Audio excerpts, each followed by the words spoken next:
Everstone Discovering Ignis. This is your review for 2. Good day, my name is Joe. Today we'll be going over Everstone Discovering Ignis and how it plays with 2 players. Now Everstone is a 1 to 4 player competitive game where you have this caravan that you're setting up in front of you, discovering these different colored gems, getting these relics to a repaired state, all while trying to increase your reputation. The first person to get their reputation above 10 will trigger the end of the game. Everybody will have one more turn, or it'll complete the around the table, and whoever has the most reputation wins the game. So let's see a little bit more how to play. So in Everstone, you are going to take one of 4 actions that's going to be at the top of your caravan. The barter action, where you're going to go back to Ignis. You're going to get some of these relics and put them in your area. The explore action, where you're going to explore the town. Kind of the worker placement action, do that action. The harvest action, where you can get some of these gems, some of these different resources. And then finally the repair action, where you're going to replace and repair relics in your caravan.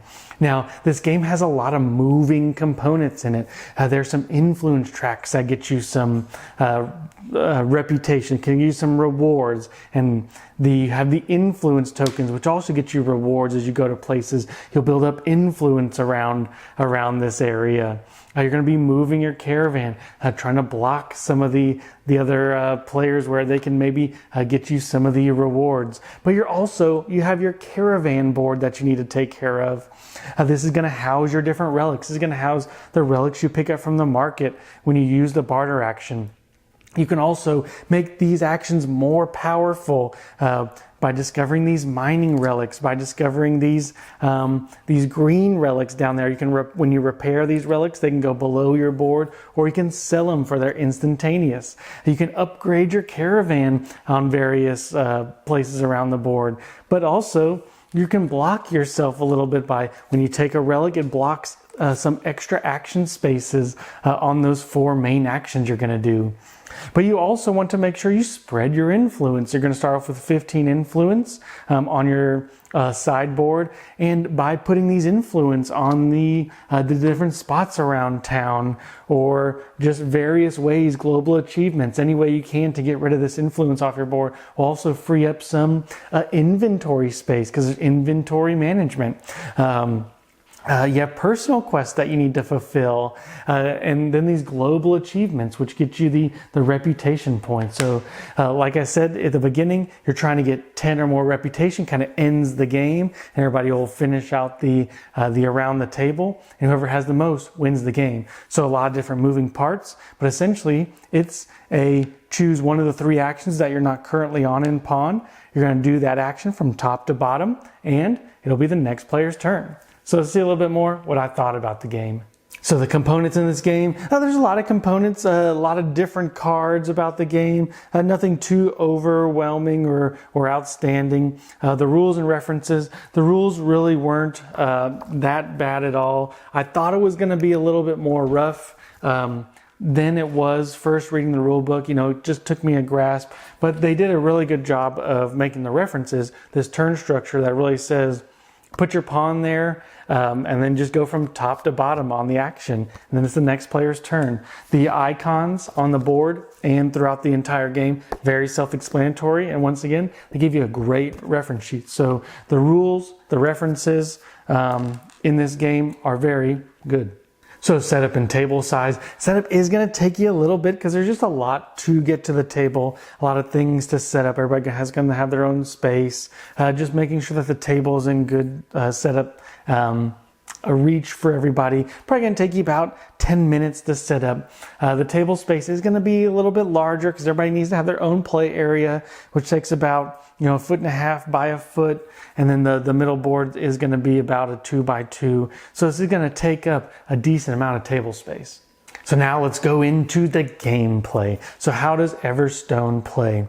Well, I will say Everstone's mechanics are just very well put together. It has so many good mechanics in it. Every action kind of feels weighty. Every action feels good to do. Some of the action is a little bit more suboptimal, such as the repair action, when you're really spending your resources to repair the relics onto your workshop. But getting the rewards are satisfying. Putting out influence, slowly seeing influence leave your board, which is a good thing. Moving up these tracks slowly. We still haven't moved them up all the way to the top. Feels like it's kind of tougher to do that in a 2-player game because you can do kind of a leapfrog effect. But the gameplay itself, the action selection is unique, because even the explore action, where you think it's normal worker placement, well, you get to do that action, but then that action is actually going to change at the end of your turn. So it's not always going to be the same. So you could be loading up on this influence, but that action isn't going to do the same thing. You're not going to get the same bonuses every time. You could really load up the bonuses on one of your actions. So every time you do that, you get a lot of stuff. But some of your other actions may feel a little bit more weaker. There's a really good inventory management, where you're trying to make sure you hoard the right gems at the same time to turn into those relics. There's just a lot of good play in this game. Everything from getting this 5 inventory slot, you have to pay 3 yellow to turn it over and put it under a card, which kind of, you go from 5 to 3, but it frees up one of your workshop spaces.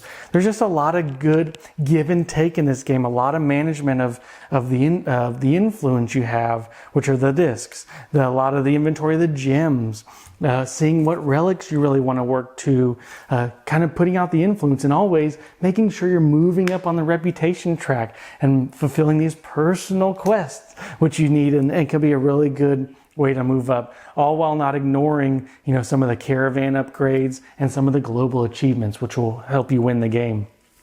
There's a lot of good things in this game. It has worker placement. It has tableau building. It has that your actions feel better. It has that inventory management. It has that gem management, personal quest.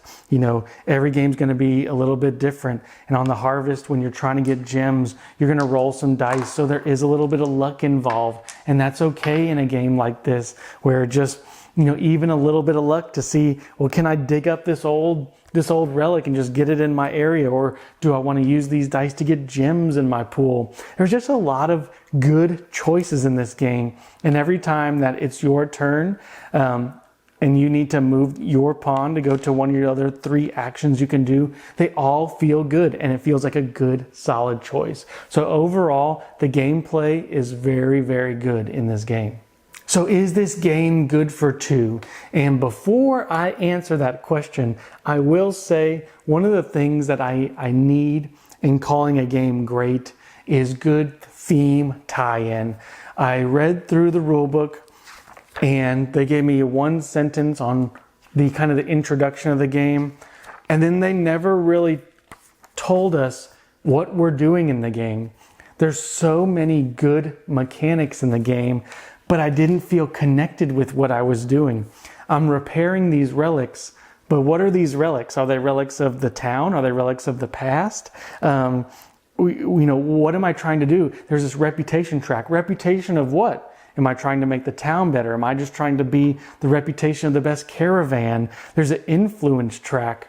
Okay, is it my influence? Who am I trying to influence? I have my caravan workshop, but what am I trying to do? Have the best caravan? So there's all these these theme tie-ins that I realize that I need in a game to make it feel great. Now back to how does it play for 2? It plays fantastic at 2. We have enjoyed this game.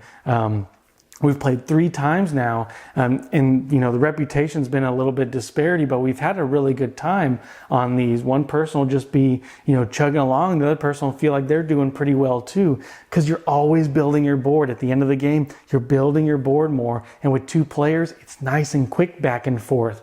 With 3 or 4 players, it's going to slow down a little bit because there's nothing to do on another player's turn. It just feels good when it's your turn. So it really is a back and forth. It is kind of a solo-ish play. I could see this being actually pretty good solo. They do have a achievement sheet.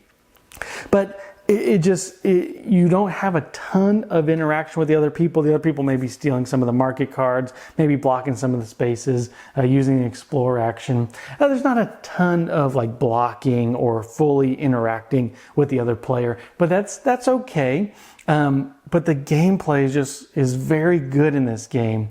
However, for me and my wife, it is brought down by the fact that just the theme did not come through in this game, and I don't know why I'm doing something. I kind of explained, the gallerist. That is a heavy game, but I'm buying art. I'm promoting that artist. I'm bringing people into my gallery, and I'm saying, "Ooh, look at this painting," and finally selling it to one of them. It is so thematic, even though it's a heavy Euro game. This game has so many good mechanics, but why am I doing this? Why am I moving, my caravan around? Am I just trying to be the best? And what's this reputation track? I just feel like, to me, the theme really missed the mark in this game, but the gameplay really outweighed it. Can't put it in the great category just because, I'm going to always remember this as a fantastic game, that the theme just didn't quite hit the mark for me.